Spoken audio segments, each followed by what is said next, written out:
welcome back to Democracy for Sale. I'm delighted to be joined today by Katherine Stewart. She's a journalist and the author of this recent excellent book, Money, Lies and God. And Katherine has spent years investigating the rise of Christian nationalism in the US, how it works, who funds it, and all the networks that it draws on. Today we're going to be talking about that, the rise of Christian nationalism in the US, but also asking what's happening in the UK and could this become a big part of our politics here too. And I'm Peter Gagan, and I'm your host here at Democracy for Sale. And we're going to jump in, Katherine. Thank you so much for joining us from California. We really appreciate it. I think we just want to start with the basics. What is Christian nationalism? How does it differ from someone who's religious being involved in politics? Thanks so much. It's really great to be in conversation with you here today. And it's a really important question. So I think of Christian nationalism as both a mindset and also a machine. The mindset says that America was founded to be a so-called Christian nation according to a very specific and reactionary interpretation of Christianity. As we all know, Christianity is incredibly diverse in its interpretations. This is not the social gospel, love thy neighbor type of Christianity. This is a sort of a much more reactionary idea of what the faith should be. Its adherents say that our laws should be based on the Bible, on a sort of strictly reactionary reading of the Bible, that alleged founding is what made America great, and we've somehow lost that and need to get back to it. But that ideology is not the whole of it. I mean, Christian nationalism is also a machine. It's a political movement. I've published 3 books over the past 16 years about the rise of Christian nationalism and the anti-democratic movement in the United States. And what I'm an investigative reporter, and what I've seen and discovered is that the movement is as strong as it is, the anti-democratic movement, because of decades of investment in a deep organizational infrastructure. So the movement is leadership driven and organization driven. The agenda is really not set by the rank and file voters, many of whom, frankly, would be surprised to learn all of the details of what their leaders are proposing. And, when, they vote to assert their identity as Christians, or say, they vote to end abortion, they're really not aiming for a theocracy. They're really sort of making a statement more in what they value in themselves. But it's the leaders of the movement who are setting this agenda, and the organizations that they lead. Organizations can be divided into categories. There are right-wing policy groups. I'll throw out a few names that listeners might be familiar with, like the Heritage Foundation, which is largely responsible for coordinating Project 2025, for instance, or the Family Research Council. Which has been a huge part of the Trump agenda, Project 2025. Yes. This attack against what they call the administrative state, all these executive orders. It seems to be, this has become a very big part of Trump's agenda. A huge part. And Heritage did the coordination with the input of over 100 organizations. Now, there's a very sophisticated right-wing legal ecosphere that includes groups like the Alliance Defending Freedom, which has a UK chapter, as you know, groups like Liberty Council or the Pacific Justice Institute or First Liberty. This sphere is incredibly well funded. The Alliance Defending Freedom, for instance, has an annual operating budget of over $102 million per year. And that's just one of the many legal organizations in that sphere. Leaders know that if you can take the courts, you can really impose policies on the population that they may not really want. There's, of course, a very powerful networking organizations like the Council for National Policy or the Ziklag Group or the Family Foundation to some extent, and America First Policy Institute, and these other sort of networking groups that create opportunities for leaders of organizations to get together with high-level funders. There's a propaganda sphere or a far-right information sphere or disinformation sphere that separates a lot of the rank and file from the facts, involves them in conspiracies and moral panics and culture war issues, because if those folks are really disengaged from the facts and being disinformed in this way, it makes them easier to control. There's a sort of education sphere. A lot of the movement aims at seizing control of our state education apparatus. So the movement has all these different features. So that's, Christian nationalism in a nutshell. And I would say that, Christian nationalism is just one piece today of the anti-democratic movement. We talk about Project 2025. I think of that as a marriage between the religious right and the new right, a movement that is less explicitly religious nationalist, but more explicitly anti-democratic. I call the new right and the religious right the power couple of American authoritarianism. What's really striking in your book, actually, I think it really comes across the sense of organisation, of kind of a very well organised networks, because some people can say, look, you've got the think tanks on the left as well, you've got think tanks in the liberal sphere, you've got different organisations, you've all got money. American politics is run on money. So to some extent, you could say, actually, how much is new here? But what's really striking, I think, is this aspect of incredible coordination towards a goal. And as you say, you've got these disparate groups or different groups which have now got a shared agenda, and that agenda does feel to be very much kind of narrated around kind of a version of seizing control of all aspects of power. And I think the Supreme Court's a really good example of that. One of the characters in your book, who's also in Garrett Gore's book, which we spoke to Garrett before, at Democracy for Sale, about his book about Opus Dei, is Leonard Leo. And Leonard Leo was the head of the Federalist Society and has been absolutely instrumental in putting Supreme Court justices, getting very conservative members of the Supreme Court. And maybe you could speak to that a little bit, because I think that's really, really interesting, because the story of Leonard Leo and of Barry Said in some ways too connects big money into very, very organised attempts to control what are supposed to be democratic checks and balances, to render them in many respects neutral. This is true. This is a great question, and it also ties back to the beginning of what you were saying about how, yes, of course, there are think tanks and policy groups on the left, or I would say, moderate liberal, anyone who's sort of to the left of the remotely to the left of the MAGA agenda, of course. But they don't have the amounts of money. The right and the left spend their money differently. The right invests in people and organizations, and the left tends to invest. I would say, it's not a monolith, but tends to invest more in technocratic solutions, policy solutions,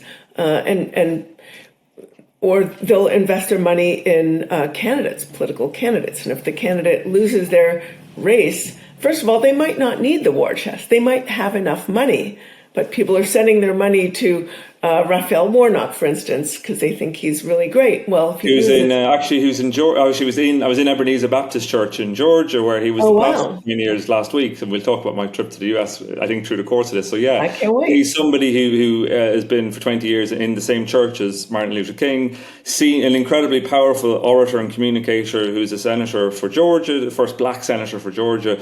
But as you say, in some ways, someone whose success, because he's a remarkable man in many ways, it's not the same as this kind of deep 30 year project to transform the political ecosystem. Absolutely. I mean, if you're investing in organizations that does voter turnout, much of which aims at voter turnout operations, the people can lose their races, but then the money is still there, and the money ends up controlling the candidates, not the other way around. But back to Leonard Leo and the amounts of money. So the amounts of money flowing through the Christian nationalist movement and that far right organizational infrastructure, there is just no equivalent on the other side of the political aisle. Barry's side. Here's the interesting thing about the funders. Some of them are evangelical, some are Catholic, some are Jewish, some are frankly atheistic, and really seem to believe in nothing more than policies that are going to increase their plutocratic wealth. Religiously, they're all over the place. But what they can really agree on, is the idea that they shouldn't have to pay, they should pay fewer taxes. There should be minimal regulation of government or no regulation. minimal environmental regulations. This is the reason for their hostility to climate science. A lot of them are in polluting businesses, and they don't want any policies that are going to interfere with their ability to spread their businesses. And I frankly think there's a psychological component to it too, a sort of idea that they want to justify their wealth, and the Christian nationalist movement is very happy to comply, and we can get into that a bit later. But back to Barryside. So Barryside, who's a Jewish Chicago billionaire, donates $1.6 billion, that's billion with a B, to form the Marble Freedom Trust. And who does he put in charge of it? He puts Leonard Leo in charge of it. Now, Leonard Leo is an ultra-conservative Catholic figure who has played an incredibly powerful role in shaping the courts the way that they are. He led the Federalist Society for many years and turned it into a real powerhouse, investing and promoting sort of right-wing legal talent or far-right legal talent. He's been known as a money man of the religious right. There's a whole constellation of organizations that he's been in charge of that have helped build up the far-right legal ecosphere. So Barryside's Marble Freedom Trust funnels a lot of money through sub-organizations like the Concord Fund, which Leonard Leo is in charge of course, and two organizations like the Alliance Defending Freedom, which has now planted an organization in the UK and is sort of working the same perversion of this idea of free speech in order to achieve the aims that they want, undermining, of course, reproductive rights. But that's really just of a piece of undermining liberal democracy itself. What's really interesting as well for someone like us here at Democracy Today, we talk a lot about money and power and politics and dark money. And it's really striking as well as you read your book that oftentimes you can see where some of the money has gone in some respects, but actually a lot of it is very opaque. We've got these things called donor-assisted funds, which maybe you could explain a bit more about, but you can start to see where some of the money goes in, but it's actually, even though there's quite a lot of transparency disclosure required in the US, there's quite a sophisticated architecture that really masks where money goes and how it goes there. Yes, I mean, that's where religion becomes incredibly useful, because religious organizations don't have to open their books to the Internal Revenue Service. They don't have to have the same financial transparency as both for-profit and non-religious, nonprofit companies. And they get very significant tax subsidies that other non-religious nonprofits get, but also additional tax subsidies that non-religious nonprofits don't get, such as parsonage exemptions. When you say the word parsonage, of course, we think of a small little dusty house, and it sounds very sweet, and I might like to live in one. But no, if you look up the homes of people like Paula White, or oh my gosh, look at or Joel Osteen, or some of these mega preachers. It's not just homes, but sometimes airlines or airline leasing companies that are then tax exempt. And, there's just such an incredible lack of transparency. Now, I'm not saying all churches that make use of these exemptions are corrupt or using them to put their pastors up in $10, $15, $20 million homes, but some of them really are. And they've been able to resist every attempt for the IRS to sort of say, hey, why are we subsidizing this, $20 million home with multiple pools and Rolls Royces? It's very interesting. So, so religion is one way to decrease the amount of financial transparency. Once the money goes into these organizations, you really can't see where it's going out. And then, of course, donor advised funds, where people donate money to the fund and then the fund allocates the money, becomes a way for some folks to disguise where their money is actually being sent. And the other thing at the same time, and you're really struck again reading your book about this, and if anyone spends any time in the States, is the number of big names that you might know, household names, who fund the religious right. You know, you're talking about the guy who set up Domino's Pizza, the Coors family, Chick-fil-A, which isn't a name that we know well here, but it's literally cannot move, especially in the south of the States, for Chick-fil-A. Like, these are not like kind of, on one level, the funding might be shadowy, but these are some of the biggest industrial names in America. They are. Look, America has a lot of very wealthy people, and it's only a subsection of the very wealthy that are funding this movement. There are a lot of very wealthy people who are, worried about the MAGA movement. Where do we begin? It's, undermining our economic future. It's destroying our democracy. It's undermining our scientific research apparatus, which has made us the envy of the world and has just been a sort of marvel of American sort of entrepreneurial success. But they often don't. They don't know how to donate their money to really fight the movement. Again, they're investing in technocratically. Well, if we just build some more affordable housing over in this place, so that things will ease up. Or think about the former administration. They invested a huge amount of money in infrastructure building, which brought a huge amount of jobs to red states. Didn't seem to make a difference. They invested in alternative energy, which brought an enormous amount of building projects to red states. And that didn't seem to make too much of a difference either. I think propaganda really works. And unfortunately, so much, people complain about the mainstream media, and they'll complain about a New York Times headline and how it's not very good or whatever. I don't really think that that's a huge, I think it may be a problem on the margins, but the real problem is that we have a far-right disinformation sphere that exists to separate people from the facts or get them distracted. Sometimes they'll pick up some little issue that's a tiny little issue that hardly affects anybody.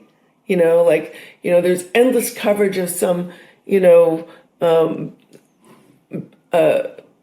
law in Kentucky, I believe, that literally applied to a single underage person in that state. And I'm sure you can guess what I'm talking about. One person. And yet it dominated the newsways for days and days because it's an identity issue. It gets everybody looking because, that sort of lizard brain that we all have, anything having to do with sexuality and identity, everybody looks. And if you're thinking about that, you're not thinking about the fact that, they're shuttering your factory. They're eliminating job protections. You're eliminating your Medicare. They're, going after Social Security. They're going after services, government services that Americans want and need and have paid for. They're undermining our international security, destroying our most valued alliances, allying with, and kowtowing. I wouldn't even say allying at this place. Look what just happened in Russia. Kowtowing, Trump kowtowing to an autocratic leader who has never wanted America to be strong and has worked very hard to undermine the democratic consensus and, both working the right and also elements of the far left. So, but propaganda is powerful. And I think that, we all know about Fox News, and you mentioned you were just in America, and I'm sure you had the experience of being in a sports bar or going into a hotel lobby and everybody's got Fox News on and they're talking about, crime in D.C. And isn't it great that the governor of Ohio is sending troops into D.C.? And by the way, the crime rate in Cleveland is higher than it is in Washington, D.C.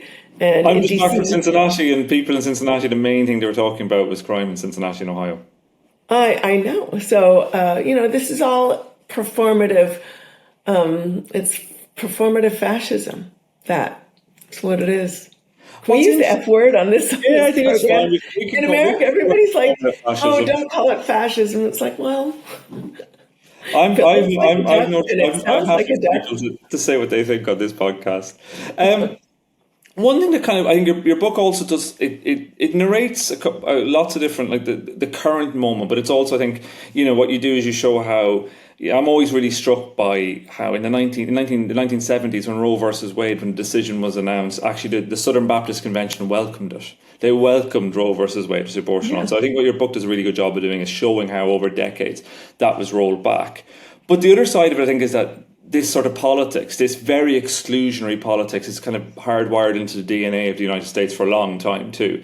As I mentioned, I was in the US recently. I went to visit a place called Stone Mountain, which is the most visited attraction in Georgia, in the state of Georgia. It's about 20 minutes outside Atlanta, Georgia. It's a big park. It's got lots of stuff. You can go on a little gondola. It'll take you to the top. You can have a big look outside around Georgia.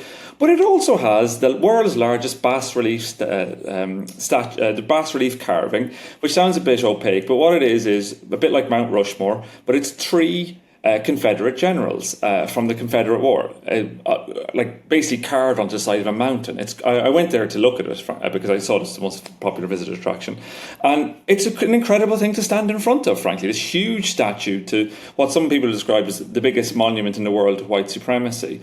And this was Stone Mountain is basically where the Ku Klux Klan were revived back in 1915 when a Methodist preacher went to the top of Stone Mountain. I guess what I'm trying to get at here is like the extent to which, as well, these symbols and this way of thinking has been has existed, not quite unremarked upon, but have been allowed to coexist for a very long time in the United States as well.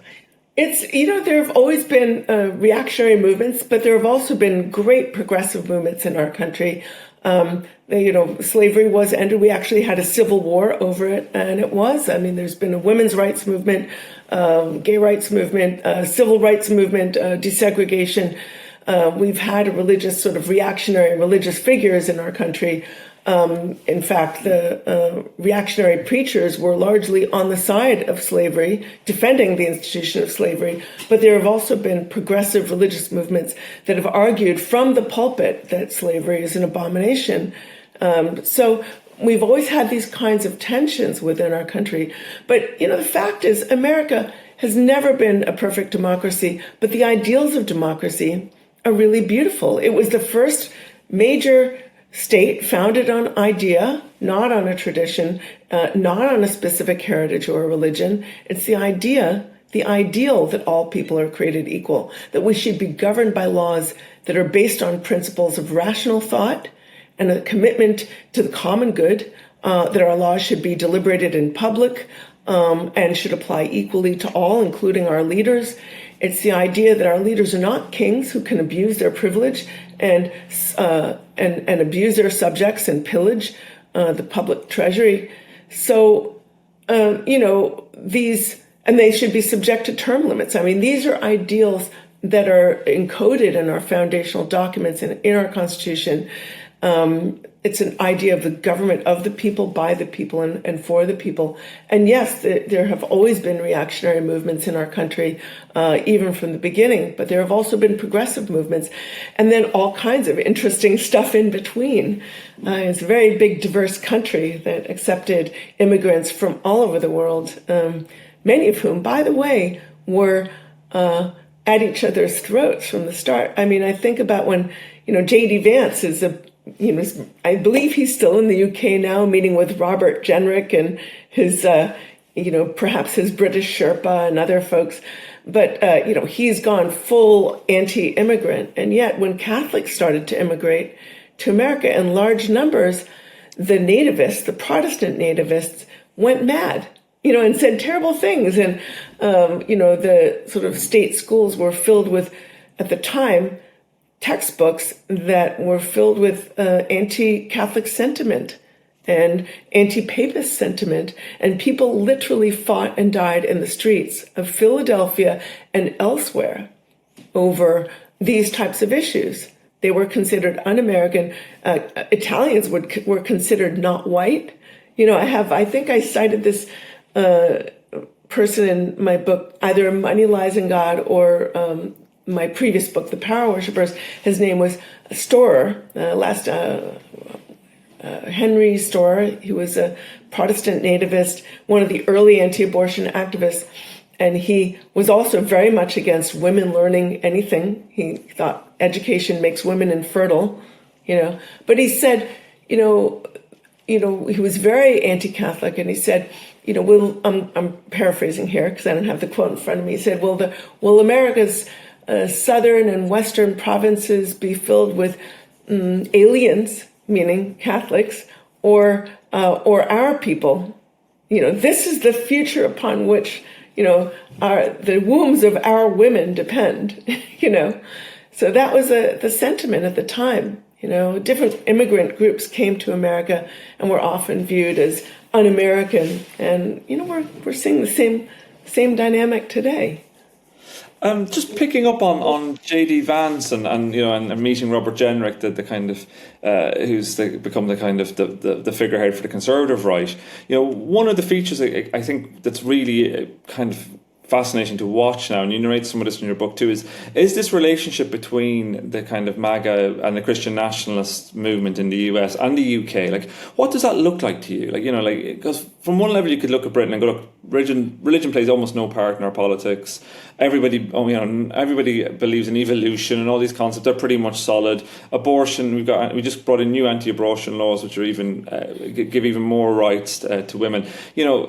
But do you see parallels, or do you see connective tissue between Britain and the US, and what does it look like? I see a lot of connective tissue developing. I want to preface this with by saying that the cultural contexts are really different. Britain, has a state church. It's also at this point a moderate church, so that has provided, I think, to some degree, a bit of a protection against the development of religious extremism. But it is, there is an effort to build a kind of illiberal democracy, as people sometimes refer to it, in Britain. Think about J.D. Vance and his British Sherpa, who is James Orr, a professor of divinity at Cambridge. The two men have been in really close contact since at least 2019. They share a rejection of liberalism. They share a political vision, often referred to as national conservatism. And they're both acolytes of the tech investor Peter Thiel. And now both have a religious conversion at the core of their public personae, Vance, of course, to Catholicism, or to, as I understand it, a more evangelical version of religion. But in recent years, think about someone like Orr. He's diverged into explicitly political territory. He frequently appears on GB News.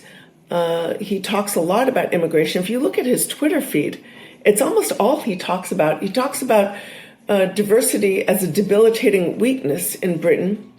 So he's got this rising prominence on the post-liberal right, as Vance called it.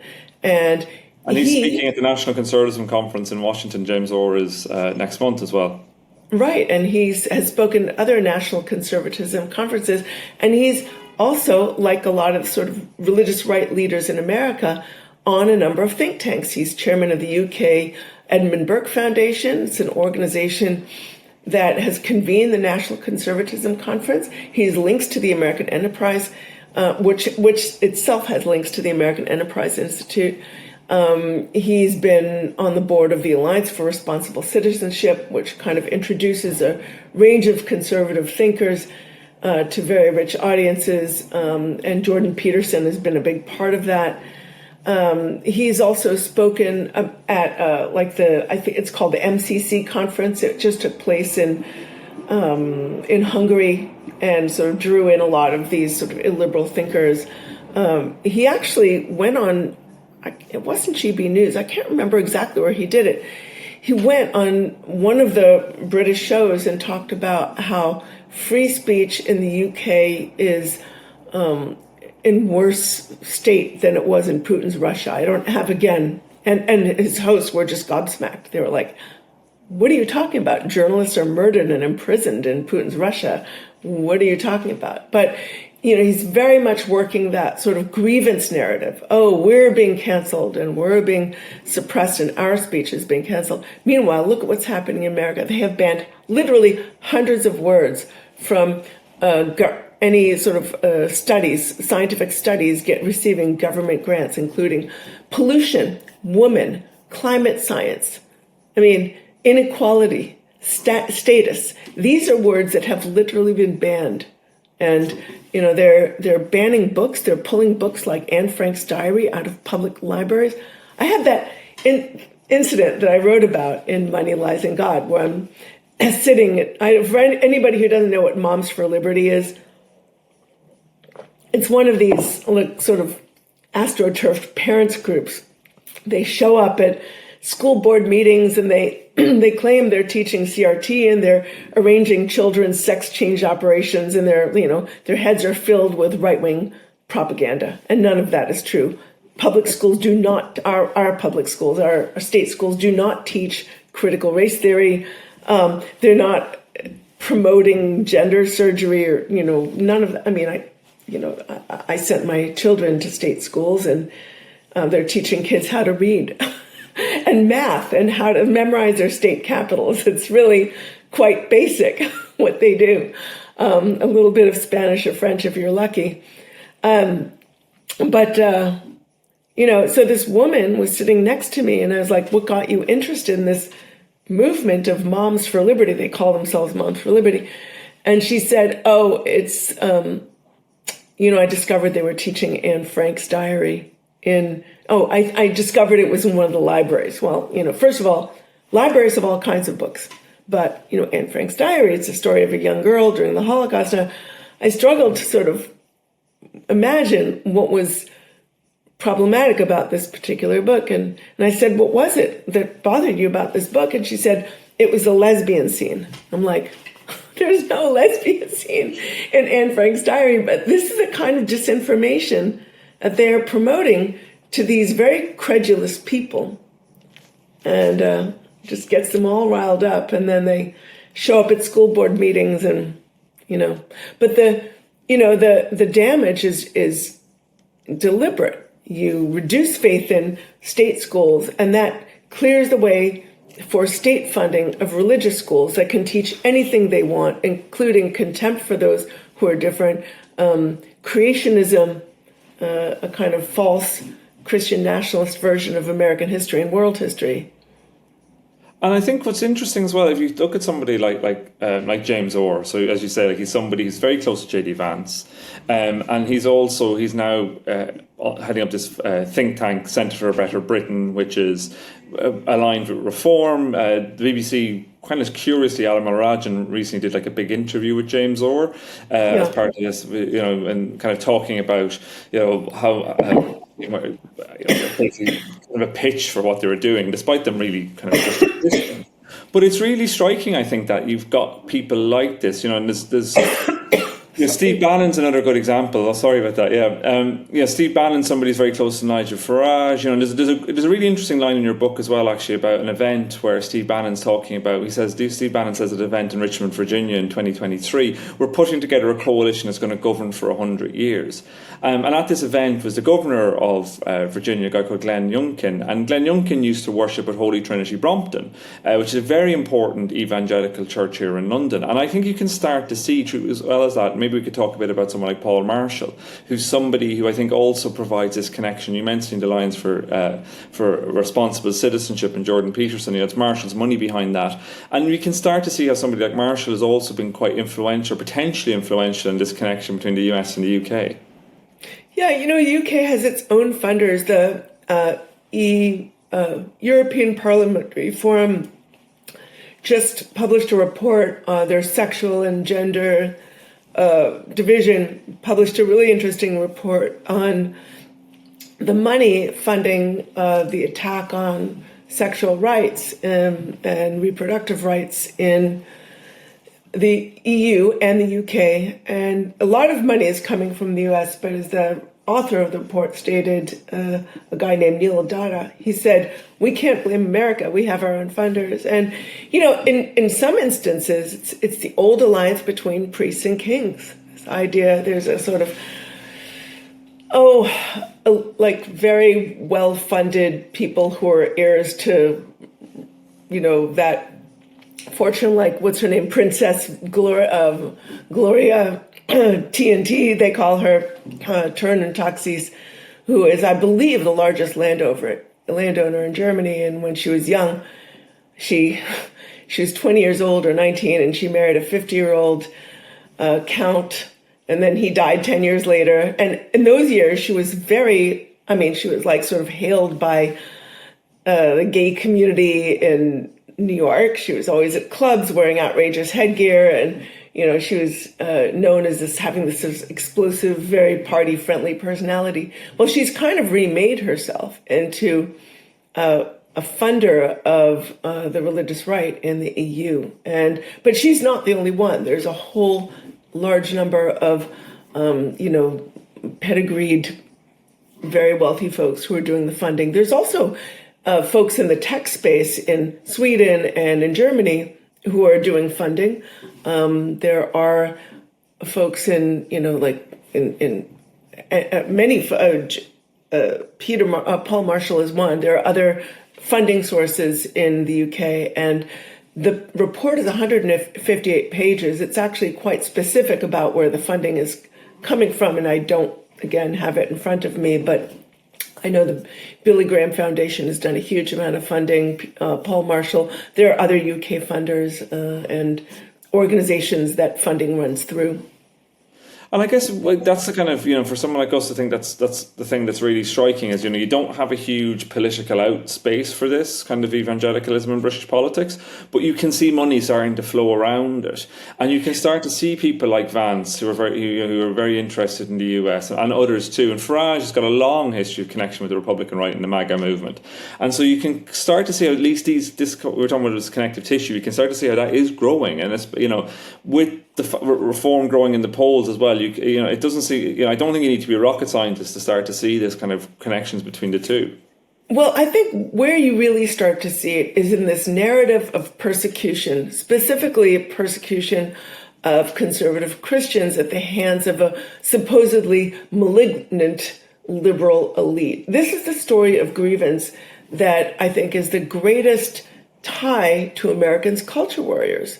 So earlier in this year, Vance actually attacked the UK during one of his visits for allegedly suppressing the freedom of speech of people who are, they call it silently praying in their heads, but they're anti-abortion activists. One of them, her name is Isabella von Spruce. She's portrayed in the press as a nice lady who's just silently praying in her head outside reproductive care clinics where abortions may or may not be performed. And she, nobody notes that she is the head of 40 Days for Life UK. Now, 40 Days for Life is a massive US anti-abortion organization. It's very extreme in its ideology. A lot of the people in this movement say that all abortions, regardless of circumstances, rape, incest, whatever, should be banned from the moment of fertilization. Nobody actually knows when fertilization occurs.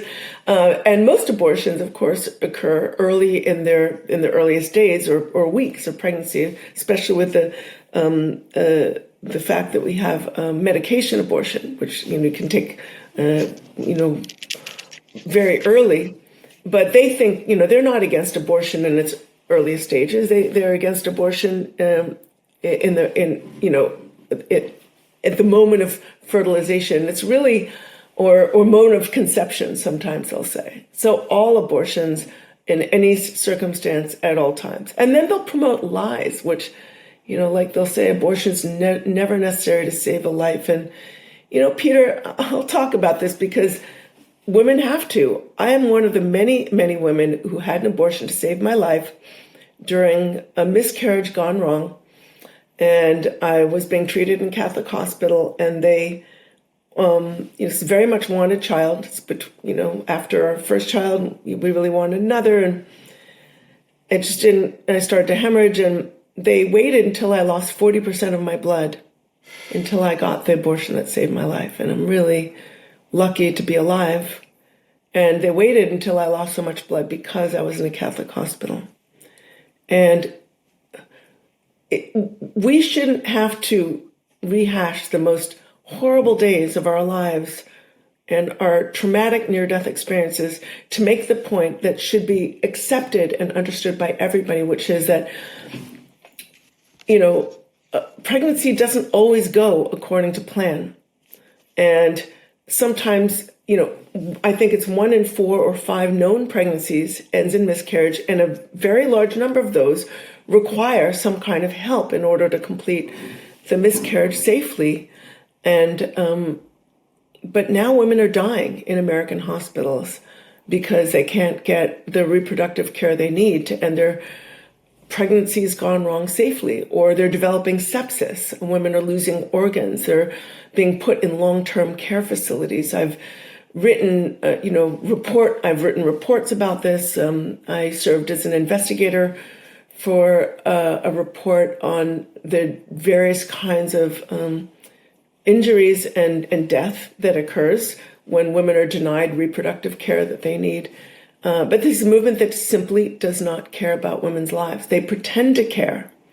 And that's why they're so all in on the trans issue. They say they pretend to care about women's rights, even as in America, they're taking away our most fundamental rights, the right to a safe, to be safe, the right to life, the right to have a healthy pregnancy, the right to make the choices that we need for our futures. But Orr and Vance and others have this narrative of persecution. They say, don't pay attention to all the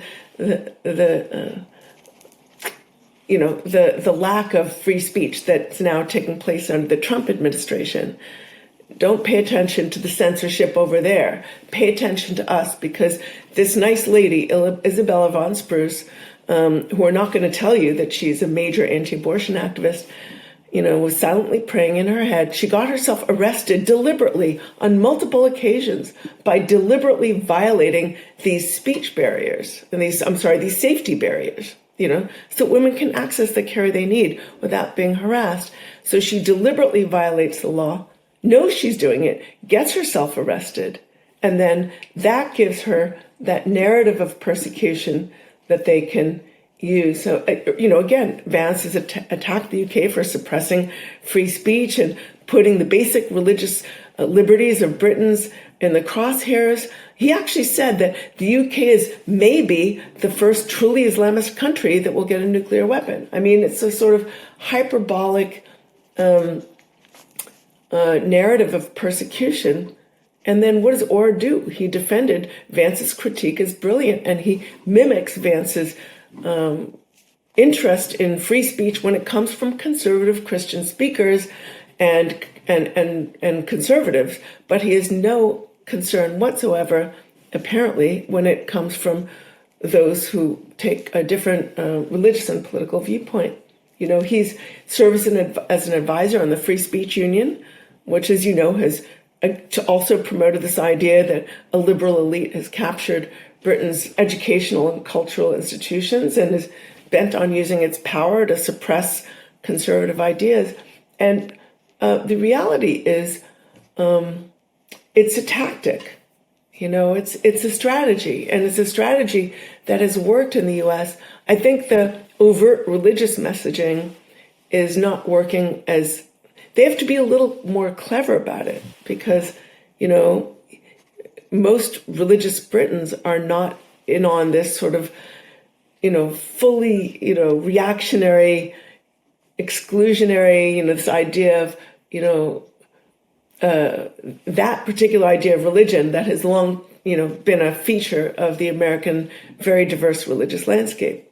So they're starting with a speech in order to sort of sneak in this idea. But make no mistake, they want to end abortion in the UK as well, as along with a whole bunch of other rights. And it's interesting that you mentioned this, because actually next month there's going to be a thing called the March for Life in London. It's a big rally in London. And actually people and we've actually reported previously on Democracy for Sale how the Free Speech Union has been funded by US anti-abortionists. And interestingly, they never respond to any of our questions about that. And similarly about the ADF, the Alliance for Defending Freedom International, how they've increased their spending so much in the UK. But what I think is really striking with this March for Life UK is that you're talking about explicitly anti-abortion. You've got everything. You've also got the Russian Orthodox Church involved as well. I was struck by that looking at the precepts for it. But also it's an offshoot of a US organisation. JD Vance spoke at the March for Life US this year, and it does feel to me as if exactly this. You can start to see where some of these constellations are starting to coalesce around some, especially around abortion. Yeah, one of the big U.S. Anti-abortion leaders came over to speak at the March for Life UK several years ago, and it was just right after the end of Roe versus Wade, after our Supreme Court ended Roe versus Wade, which guarantees a constitutional right to abortion. And he said, if we can do it, you can do it. Which is really, it's quite a striking message. Katherine, I guess, one of the questions that kind of comes up as well, but I'm reading your book is I kind of find myself wondering how you get into these spaces. How do you get into the spaces in the rooms with these sorts of people that are, who are in the Christian nationalist world? Because quite a lot of your book is on the ground reporting, it's reportage, it's you saying what's happening. How do you manage to do that? It's, I just go places I'm allowed to go. I use my own name. I don't wear disguises. I think that, every year I try to go to Road to Majority. It's Ralph Reed's annual conference bringing back together religious right leaders and strategists and policymakers. I try to go to March for Life in the U.S. sometimes, or the National Pro-Life Summit. When you're in these spaces, I went recently to Charlie Kirk is Turning Point USA. They have a Turning Point UK as well. Division, it's to get young people involved in reactionary politics. It's very successful in the United States. There were 20,000 hardcore MAGA supporters. It was right after the election. It was in December. And I've never seen an angrier group of winners in my life. They were, Steve Bannon is there saying, I want Old Testament retribution. They're talking retribution against who? Against the people, anyone remotely to the left of them, including what they call rhinos or Republicans in name only. They can't forgive normal. They can't forgive like traditional conservatives for, looking askance at someone like Donald Trump, who is destroying every, I would say, conservative value worth keeping, right? Destroying the institutions of democracy and the legitimacy of democratic institutions. So they were just very angry, and there was a lot of talk about, we did it, but this is how we did it. And I think that I often feel like people on the other side of the political aisle could really benefit from paying attention to their commitment to voter turnout, and to going after their base and to going after low propensity voters.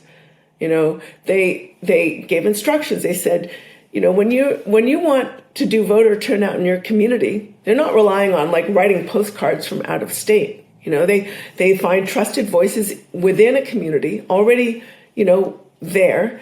And they say, when you want to turn out a vote, don't start in October, our elections are in November. They said, you need to start the previous February or March and just have a barbecue and only invite Republicans and don't even talk about politics. Just get to know everybody. Then when you reach out a couple months later, you can start talking about politics and listen to what they're talking about and bring around your talking points. They give out very, specific, careful talking points, voter guides, and, ask people if they have a plan for voting. So, there is no substitute for voter turnout. Ralph Reed, who's one of the leaders, movement's leading strategists and activists, he said, pay no attention to the polls. Our numbers are shrinking.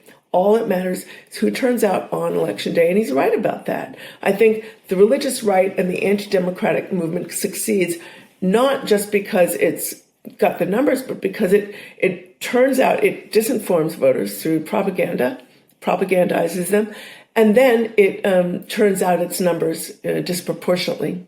They work a lot through the churches. In a country where 40 to 50% of people don't bother to vote, and an additional number have their votes essentially stolen from them through gerrymandering, often race-based gerrymandering, it doesn't take a majority to win elections. All it takes is a disproportionately motivated minority. So if you can get the ultra-conservative churches in a certain swing district to turn out their people 90-95%, you can really swing a district in a swing state, and you can swing an election. It's a grimly fascinating warning, really, Katherine, from the US. I guess I kind of would like to end maybe, but what you've done so well, I think, is narrate how Christian nationalism has become such a powerful movement in the US today. And I guess sitting here in the UK, we've talked a lot about some of those connections. But what would be the one thing you are watching out for here in the UK? Because you live in London, you have a stake in what happens here too. What as citizens should we be thinking about when it comes to this kind of rising anti-politics or anti-democratic politics that we can see around Christian nationalism? I think so much. You could have more than one. More than one. I would look out for that. Well, one thing I will say is that there are a lot of issues that affect Britain right now. Things aren't working for a lot of people. There's a housing crisis. There's a cost of living crisis. It's very difficult for young people in particular to get a toehold. And so some of those grievances are really legitimate. And then, of course, the economic challenges, some of which you could arguably say were driven by Brexit or amplified by Brexit. I mean, you can't, I'm not an expert in UK politics or the economy, but I will note that America, like Britain, had a lot of people who are legitimately upset about stuff. Things just aren't working for them. That makes them susceptible to demagogues who say, you got to blame these people over here. They give them scapegoats. Every authoritarian movement needs a scapegoat. And so, you can say that Britain needs an immigration policy that works for Britain without scapegoating and that's only one of the many scapegoats. But if those narratives of grievance are tied to a certain kind of identity politics, they become very powerful. But what they also do is deflect attention from some of the real causes of a country's ills.